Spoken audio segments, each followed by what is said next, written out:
नमस्कार, मी शिवानी पाटील आणि माझ्या SP3630 या यूट्यूब चॅनलमध्ये आपले स्वागत आहे। आता आपण मलेशियामधील क्वालालंपूर सिटी टूर करत आहोत आणि ही सिटी टूर करत असताना आपल्या समोर ही जी एक उंच इमारत दिसत आहे ती जगातील सर्वात उंच दुसऱ्या क्रमांकावर असणारी इमारत आहे। हिचं नाव मद्रिका 118 आहे। ही मलेशियात क्वालालंपूर येथे आहे आणि ही 2227 फूट उंचीवर आहे। जगातील सर्वात उंच इमारत दुबईमध्ये आपण बुर्ज खलिफा पाहिली, ती प्रथम क्रमांकावर आहे आणि त्याच्यानंतर दुसऱ्या क्रमांकावर असणारी ही मद्रिका 118।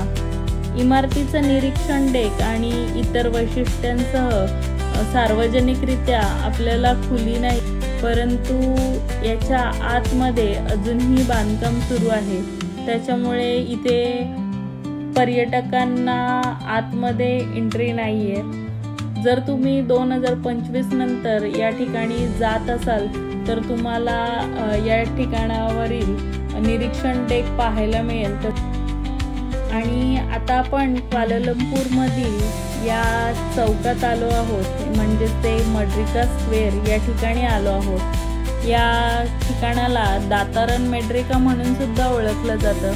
इथे 1957 मध्ये मलेशियाला स्वातंत्र्य घोषित करण्यात आलं होतं। याला इंडिपेंडन्स स्क्वेअर सुद्धा म्हटलं जातं। हा एक आश्चर्यकारक आणि ऐतिहासिक इमारतींनी वेढलेला चौक आहे आणि या चौकात सुलतान अब्दुल समद बिल्डिंग तसेच चर्च, अनेक वास्तुशिल्पीय गोष्टी आपल्याला पाहायला मिळतात। येथील पर्यटनाचा अनुभव खरंच खूप छान आहे। विस्तीर्ण असे मोकळे मैदान आहे जिथे आपण आराम करू शकतो आणि फेरफटका मारू शकतो।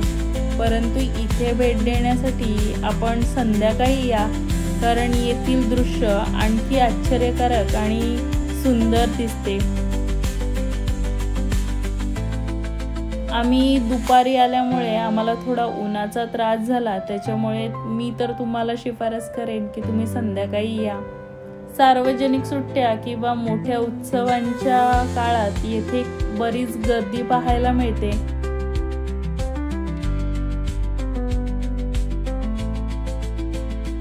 आजूबाजूच्या इमारती सुद्धा खूप प्रभावी आहेत आणि झेंडा असलेले स्मारक या ठिकाणचे ऐतिहासिक महत्त्व वाढवते।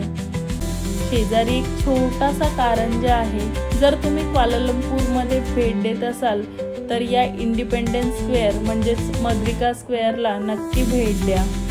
तसेच उद्यानाच्या पूर्वेला सुद्धा एक नदी आहे, ती सुद्धा पाहण्यासारखी आहे। आणि जर तुम्हाला कमी रहदारीसह फिरण्याचं ठिकाण म्हणजेच हे एकमेव मद्रिका स्क्वेअर ठिकाण आहे। या परिसरात फोटो काढण्यासाठी अनेक असे उत्तम ठिकाणे आहेत। आम्ही सुद्धा इथे छान प्रकारे फोटोशूट केलं। जर तुम्ही या शहरात असाल तर इथे तुम्ही नक्कीच भेट द्या आणि माझा ब्लॉग आवडल्यास लाईक, शेअर आणि सबस्क्राईब करायला विसरू नका। Thank you, bye bye.